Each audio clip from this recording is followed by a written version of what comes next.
Danes smo vsi skupaj dokazali, ponovno dokazali, da je spoštljiv dialog med različnimi akterji tisti, ki pripelje do najboljših rešitev, predvsem pa do najbolj uravnoteženih. V tej vladi od prvega dne prisegamo na to, da je socialni dialog ključen, zato smo ga tudi ponovno obudili in da ga moramo voditi v konstruktivnem in pa spoštljivem tonu.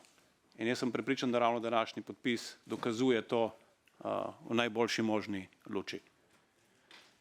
Podobno je v tej isti sobi novembra potekal podpis dogovora o plačni reformi, tudi ta pogajanja takrat so bila težka, ampak so jih pogajalci skozi spoštljiv dialog uspešno zaključili in danes druga taka, če želite, zmaga, ampak zmaga dialoga in spoštovanja med akterji.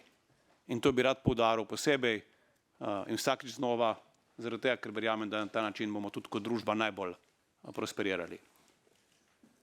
Sama pokojninska reforma ni nekaj, kar bi nastalo zaradi pričakovanja kogarkoli, ampak zaradi tega, ker je to nuja. Nuja, ker se staramo in nuja, ker je treba javni pokojninski sistem zanj poskrbeti, da bo tudi javnofinančno vzdržen. Trije cilji so bili tisti, ki so nas vodili.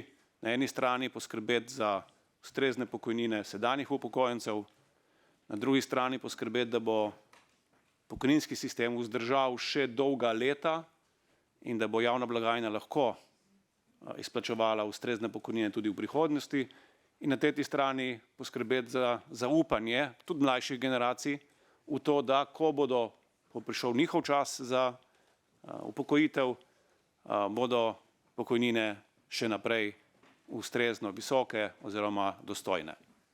Vse te tri cilje je bilo treba zložiti v mozaik.